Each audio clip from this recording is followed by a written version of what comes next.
चौपारण का इलाका पड़ता है, उस इलाके से उन्हें बरामद किया गया, सुरक्षित रूप से वो बरामद हुए। पुलिस के कार्यशैली पर सवाल भी कई बार उठ रहे थे।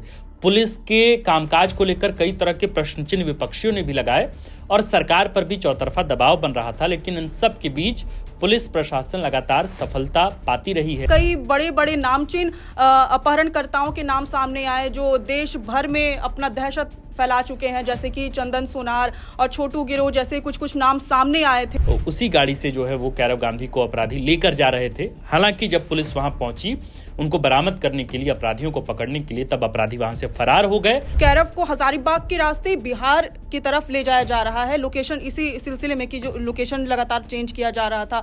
अब पुलिस को ये सूचना मिल चुकी थी कि उन्हें हजारीबाग के रास्ते बिहार की सीमा की तरफ ले जाया जा रहा है और कहा जा रहा है कि उन्हें बिहार में शिफ्ट करने की तैयारी थी। नमस्कार, द फोर्थ पिलर देख रहे हैं आप। हमारा नाम आकाश आनंद है और हमारे साथ इस फ्रेम में बातचीत करने के लिए मौजूद है अंशु।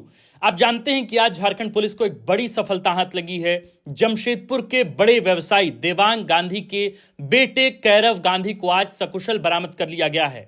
बीते 13 जनवरी 2026 को, यानी आज से ठीक 14वें दिन पहले, उन्हें अपराधियों ने, किडनैपर ने उन्हें किडनैप किया और इसके साथ साथ उन्हें कई अलग अलग लोकेशंस पर लेकर गए। कहां कहां लेकर गए, उनके साथ क्या कुछ हुआ, ये एक मिस्ट्री ही हो गई थी। लगातार सरकार जो है वो पुलिस प्रशासन पर भी और सरकार पर भी अतिरिक्त दबाव बन रहा था कि आखिर झारखंड में बच्चे कैसे लापता हो रहे हैं। अंशंसिका का केस आपने देखा। इसके साथ साथ झारखंड के और भी कई जिलों से बच्चे लापता हो रहे थे।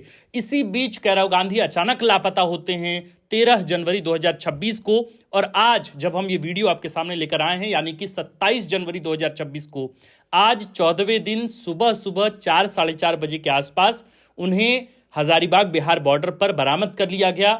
इस पूरे केस के बारे में पूरी डिटेलिंग के साथ हमारे साथ बातचीत करने के लिए मौजूद अंशु, ये बहुत बड़ा केस था। मतलब सरकार पर भी सवाल हो रहे थे, प्रशासन पर भी सवाल हो रहा था कि एक आम व्यक्ति जो है उसकी चोरी हो जा रही है, अपराधी उसको उठा के ले जा रहे हैं। एक बड़े व्यवसायी घराने के एक लड़के को इस तरीके से उठा लिया गया और उसकी जानकारी नहीं मिल रही थी। कितनी बड़ी सफलता, और आखिरकार इस पूरे केस के बारे में आपको जो जानकारी हो हमारे दर्शकों को बताइए। देखिए, ये पुलिस की बहुत बड़ी सफलता है और यहाँ पर पुलिस की कार्यशैली पर दाद हमें देनी पड़ेगी, क्योंकि जिस तरह से उन्हें बरामद किया गया, इससे पहले अंशंसिका की बरामदगी हुई, कन्हैया की बरामदगी हुई और अब जाकर के कैरव गांधी जो एक बड़े व्यवसायी घराने से आते हैं उनकी भी बरामदगी हुई। अभी आप देखेंगे कि जब से वो लापता हुए थे, जब से उनकी किडनैपिंग की खबर सामने आई थी, उसके बाद से लगातार इस पर फॉलो अप आ रहा था कि वो कैसे, मतलब पुलिस इस कार्रवाई में जुड़ी है। पुलिस ने एक विशेष टीम का गठन किया है, 7 सदस्यीय उसमें मेंबर्स थे।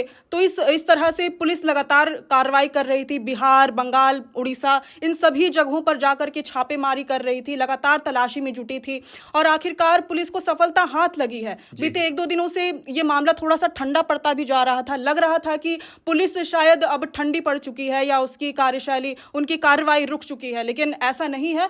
बिल्कुल सही सलामत कैरव गांधी अपने घर लौटे हैं और जो प्रतिक्रिया है घर की तरफ से आई है वो भी आपसे साझा जरूर करना चाहेंगे कि कैरव गांधी के पिता बिल्कुल फफक कर रो पड़े। अभी बसंत का महीना चल रहा है और बसंत की बहार असल रूप में कैरव गांधी के घर में लौटी है। माँ जो है वो लगातार 13 दिनों से, जब से कैरव गांधी लापता हुए थे उसके बाद से उन्होंने अन्न पूरी तरह से त्याग दिया था। अन्न का एक निवाला भी वो नहीं खा रही थी, लेकिन आज जाकर के उन्होंने पहला निवाला ग्रहण किया जब उनका बेटा वापस घर लौटा। क्या है ये पूरा केस, अगर आप हमारे दर्शकों को एक डिटेल बता पाएं अंशु, कि ये इसकी शुरुआत कैसे हुई और अब तक जो जानकारी आई है उस जानकारी में क्या कुछ है जो हमारे दर्शकों को जानना चाहिए। देखिए, अगर इस पूरी घटना के बारे में बात करें तो 13 जनवरी 2026 को जमशेदपुर के बिष्टुपुर थाना क्षेत्र के CHC एरिया से, जो बहुत ही पॉश इलाका माना जाता है जमशेदपुर में, व्यवसायी एरिया है, तो उस इलाके से कैरव गांधी अचानक से लापता हो जाते हैं। उनकी बहुत ही रहस्यमयी तरीके से वो गायब हो जाते हैं और ये सवाल लगातार खड़े होने लग रहे थे कि वो लापता कहाँ हुए हैं, कैसे गायब हो गए। और उसके बाद ये जानकारी मिलती है कि जो सरायकेला जिला पड़ता है, वहां के चांडिल थाना क्षेत्र के कांदेर बेड़ा में एक जगह है, वहां पर उनके पास से ही उनकी कार, होटल के सामने, हाँ बिल्कुल एक होटल के सामने बिल्कुल लावारिस हालत में उनकी क्रेटा कार, जिससे वह 13 जनवरी को कामकाज के लिए अपने घर से निकले थे, वो क्रेटा कार वहां पर मिलती है, कांदेर बेड़ा जो हमने नाम बताया आपको। और वहां पर ये भी बताने लायक लोकेशंस को लेके भी जिक्र हुआ कि वो कार जो है वहां मिली और लोकेशन जो है वो सोनारी के आसपास मिला। क्या था उनके लोकेशन के बारे में अगर आप बता पाएं? उनकी सोनारी आसपास में उनका लोकेशन बताया जा रहा था, लोकेशंस लगातार ट्रैक हो रहे थे। और जो उस दिन जो कार लावारिस हालत में मिली, उसके बारे में ये जानकारी आई कि कार की जो चाबी थी वो इग्निशन हालत में थी और मोबाइल भी पास में पड़ा हुआ मिला था। लेकिन उन्हें ट्रैक लगातार करने की कोशिश की जा रही थी, लेकिन वो ट्रैक नहीं हो पा रहे थे। लेकिन आखिरकार पुलिस ने जो सफलता हासिल की है वो बिल्कुल दाद देने वाली है। अंशु, अगर आप हमें बता पाए हमारे दर्शकों को कि उनकी बरामदगी कहाँ से हुई? जैसे अंश अंशिका जो हैं वो रामगढ़ के चित्रपुर इलाके से मिले, उसी प्रकार क्या इनको लेके भी जानकारी आई है? पुलिस ने ये जानकारी साझा की है कि कैरव गांधी को कहाँ से बरामद किया गया, उसके बाद की पूरी प्रोसेस क्या रही?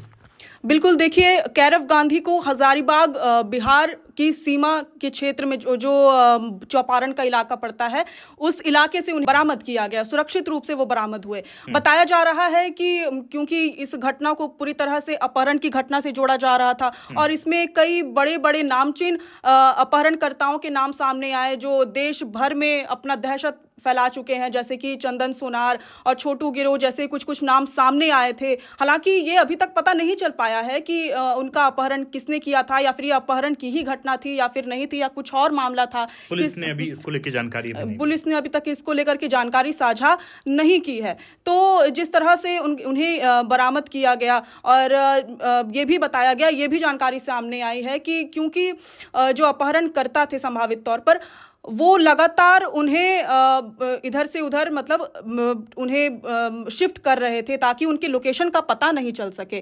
तो ये चीज देखने वाली बात है कि मतलब आप ये कह रही हैं कि जो जानकारी आई है, जब वे सोनारी के आसपास जब उनका अंतिम लोकेशन पाया गया और उसके बाद जब अपराधियों ने या जो जिन किडनैपरों ने उनको लिया उठाया, वे किडनैपर लगातार अपना रास्ता बदल रहे थे, अपने इलाके बदल रहे थे अपने, ताकि उनको ट्रैक नहीं किया जा सके, ट्रैक ना किया जा सके। इसके बाद आखिरकार पुलिस को यह गुप्त सूचना मिली कि कैरव को हजारीबाग के रास्ते बिहार की तरफ ले जाया जा रहा है। लोकेशन इसी सिलसिले में कि जो लोकेशन लगातार चेंज किया जा रहा था, अब पुलिस को यह सूचना मिल चुकी थी कि उन्हें हजारीबाग के रास्ते बिहार की सीमा की तरफ ले जाया जा रहा है और कहा जा रहा है कि उन्हें बिहार में शिफ्ट करने की तैयारी थी। तो जब इसकी जानकारी पुलिस को मिली तो वह पुलिस उस इलाके में पहुंच गई और लगातार अपहरणकर्ताओं का पीछा करने लगी। जब अपहरणकर्ताओं को इसकी जानकारी मिली और इसकी भनक पड़ी कि पुलिस उनका पीछा कर रही है, तो वे इसका मतलब पुलिस के हाथों गिरफ्तार होने से बचने के लिए उन्होंने कैरव गांधी को कार में ही छोड़ दिया और वहां से फरार हो गए। और फिर इसी तरह से कैरव गांधी को कार से ही बरामद उन्हें कर लिया गया। क्या इस पूरे मामले में किसी अपराधी की भी गिरफ्तारी हुई है, या जो लोग फरार हुए क्या अभी पुलिस उनके पीछे है, लगातार खोजबीन चल रही है? क्या है इसके बारे में कुछ अपडेट? देखिए, इसके बारे में तो फिलहाल कुछ कहना मुश्किल है क्योंकि अभी तक इसकी आधिकारिक सूचना नहीं आई है। अब इंतजार है पुलिस के प्रेस कॉन्फ्रेंस का। हो सकता है कि प्रेस कॉन्फ्रेंस में इससे रिलेटेड जो भी जानकारी डिटेल सामने आएंगे। तो कुल मिलाकर आज के लिए बड़ी खबर तो यही है कि कैरव गांधी जो हैं वो मिल चुके हैं। 13 दिन बाद आखिरकार उनको सकुशल बरामद कर लिया गया। अंशु ने बताया कि हजारीबाग के इलाके में बिल्कुल बॉर्डर एरिया में उन्हें पुलिस ने बरामद किया है। अपराधी को लेके या उनको लेके, कैरव गांधी को लेके लगातार पुलिस जो है वो ट्रैक करने की कोशिश कर रही थी। कुछ इनपुट्स मिले, उन इनपुट्स के आधार पर ही पुलिस वहां छापेमारी करने पहुंची और संयोगवश आप ये कहिए कि वहां उसी गाड़ी से जो है वो कैरव गांधी को अपराधी लेकर जा रहे थे। हालांकि जब पुलिस वहां पहुंची उनको बरामद करने के लिए, अपराधियों को पकड़ने के लिए, तब अपराधी वहां से फरार हो गए, लेकिन कैरव गांधी को सकुशल बरामद कर लिया गया है। इसमें ये सिर्फ एक खबर नहीं है। खबर इसलिए नहीं है क्योंकि ये हम सबसे जुड़ी हुई बात है, हम सबसे जुड़ा हुआ मसला है। आपने देखा कि बीते दिनों मेरे ख्याल से 30 के आसपास बच्चे को, अंश और अंशिका के बाद 30 के आसपास की संख्या है संभवतः, मुझे एग्जैक्ट आंकड़ा नहीं याद आ रहा है, जब बच्चे को जो है वो बरामद किया गया है, जो मानव तस्करी में शामिल थे, मानव तस्करी के तहत इधर से उधर बेचे जा रहे थे। तो एक बड़ा गिरोह का भंडाफोड़ उस दौरान भी हुआ। अंशंसिका मिसिंग केस के आने के बाद से पुलिस का एक्शन जो है वो सबकी निगाहों के सामने है। लगातार पुलिस पर दबाव बन रहे हैं, पुलिस की कार्यशैली पर सवाल भी कई बार उठ रहे थे, पुलिस के कामकाज को लेकर कई तरह के प्रश्न चिन्ह विपक्षियों ने भी लगाए और सरकार पर भी चौतरफा दबाव बन रहा था। लेकिन इन सब के बीच पुलिस प्रशासन लगातार सफलता पाती रही है। आप देखिए, अंशंसिका मामले में अंशंसिका बरामद हुए, कन्हैया बरामद हुआ, साथ में और भी कई बच्चे जो है वो बरामद किए गए जिन्हें बेचने की तैयारी थी गिरोह की।